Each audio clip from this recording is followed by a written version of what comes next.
Let's get some analysis from Borzou Daragahi here in Istanbul. He's an international correspondent for the Independent newspaper and a non-resident senior fellow at the Atlantic Council. Borzou, thanks for joining us on this news hour.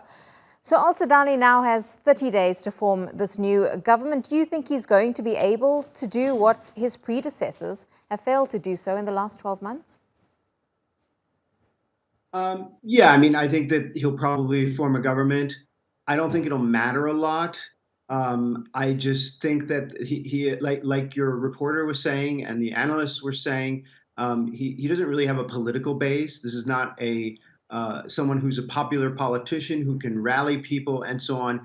He's just a compromise figure within a controversial coalition that was arrived at through back doors. This isn't like a kind of traditional, a normal political process. These are entrenched elites sitting in closed rooms and literally sort of kind of hammering out between them who gets what, and then presenting this guy as the public face of that. So maybe they'll form a government. Will it be an effective government? Probably not.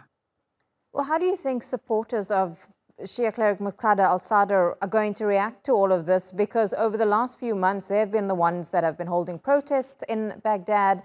They occupied parliament for a while, and they've also been, or Sadr himself has been very critical of Iranian influence on Iraqi politics. Yeah, I mean, ironically, Muqtada Sadr might be the most traditional politician in Iraq, even though he is officially not a politician, but a cleric. He does have a base of popular support. He does have an organization that has branches all around the country and so on, a real political machine and so on. And yeah, so far he's been rather quiet about this new configuration with this new president and prime minister. I think he's waiting to see. I think that, you know, he opposed the previous administration. This one might even be a little bit more to his disliking than the previous configuration. So I don't see him as particularly happy. His problem, though, is that although he's, you know, popular in his own way, he doesn't have enough popular support. He doesn't have nearly enough popular support to do it on his own. So he has to partner with someone, and he has not been able to find a viable partner to get a parliamentary majority to be able to form a government without the help of other Shia factions who are very suspicious of him.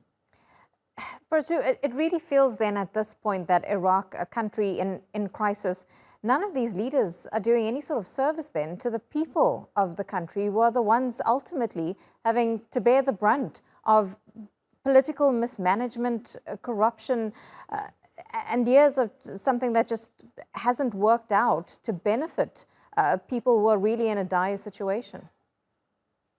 Yeah, and just to list off some of the dire situations in Iraq, there is massive shortages of power. The infrastructure continues to decay. There are huge problems in terms of agriculture, just basic stuff of getting, you know, sewage and water lines to ordinary people.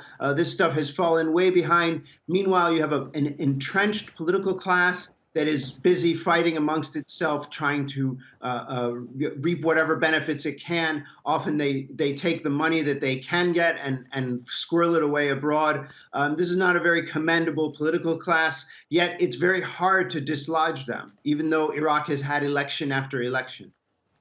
Yeah, very sad situation for those having to live in Iraq. Borzou Daragahi, live to us there from right here in Istanbul. Thanks so much for your analysis on the situation.